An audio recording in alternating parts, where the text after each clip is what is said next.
Okay, so today we begin with Article 16, the development of Islam.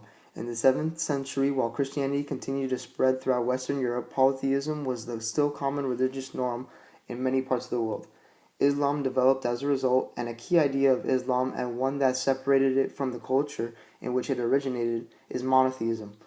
Islam borrowed some ideas from Christianity and proclaimed the belief in one God just as Christianity does, but Islam saw just as a Jesus as a prophet sent by God and said that Christ was not divine. Muhammad's religion was gaining many followers, but eventually he was kicked out of his own city. After a short period of time, he was allowed back into Mecca, but after his death, the new leaders of Islam sought to push out the Christians from Damascus and Antioch. Because the leaders of Islam were beaten when they reached Constantinople, the Christian faith was preserved in those northern cities. Article 17, Charlemagne the Holy Roman Emperor. As Islam became a more serious threat, the Pope was looking for help from other leaders to help suppress the issue. Pepin, the king of the Franks, was eager to help the Pope. During his rule, he reclaimed some of the territories that were once controlled by the Church. But after Pepin's death in 768, his son Charlemagne emerged as a powerful king and was a devout Christian. In 774, Charlemagne defeated the Lombards. For this, the Pope gave him the title Protector of the Papacy.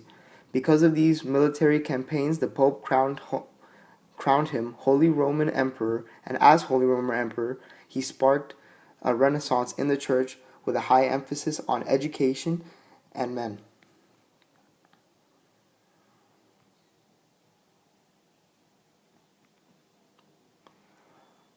Okay, Article 18, the Gregorian Reform. As time went on, a new form of government was forming. This government was called feudalism. The problem with feudalism was that it allowed the leader to appoint anyone he wanted as a religious leader, and in return, the religious leader would make rules that the leader would like in place. The Pope was not pleased at this, and Emperor Henry IV and Pope Gregory VII engaged in a conflict whose dramatic episodes included efforts to oust each other, public penance, excommunication, and even the appointment of a new pope by a secular authority. In 1122, the controversy over lay investiture was resolved with the Concordat of Worms, whereby the emperor agreed that the rulers would no longer have the right to appoint bishops. All bishops would be elected and consecrated by church authority. Article 19, the Eastern Schism. In 1054, the decisive split between the Eastern and Latin churches occurred. The two churches accepted the Pope, the Bishop of Rome, as the successor of St. Peter. However, the Byzantine Church felt that in the 11th century, popes began to declare and assert their authority over the whole church, including the Eastern Church, taking power away from the Patriarch of Constantinople. Thus, in 1054, Patriarch Michael Cerullius of Constantinople publicly declared that because of their differences, the two churches could not be in union. Following the Eastern Schism, the Christian world was divided into Roman Church of the West and Orthodox or Greek Church of the East.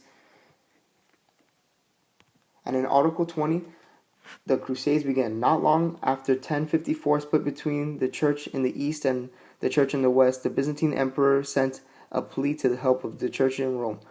Parts of the Byzantine Empire were being invaded by Turkish Muslims, and the Turks had already attacked Jerusalem, destroyed many churches, and barred pilgrims from visiting cities, outraging the entire Christian world.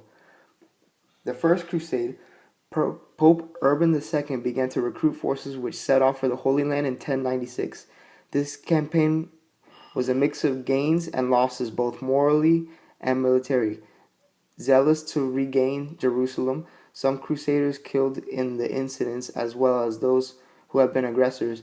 By 1099, Jerusalem was returned to Christian rule, and the returning knights were hailed as defenders of the faith. In the Second and Third Crusades, the Second Crusades launched after Muslims regained some territories that Christians won in the First Crusade, and the Christians lost Jerusalem again as well as other territories gained in the First Crusade. And in the Third Crusade, it was launched by the kings of England, Germany, and France, and was also unsuccessful, but did secure visiting rights for Christian pilgrims.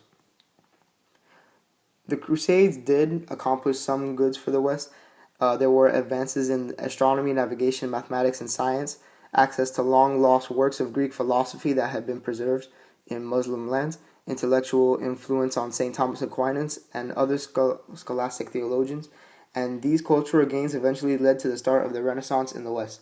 I hope you enjoyed our little presentation, and have a good day.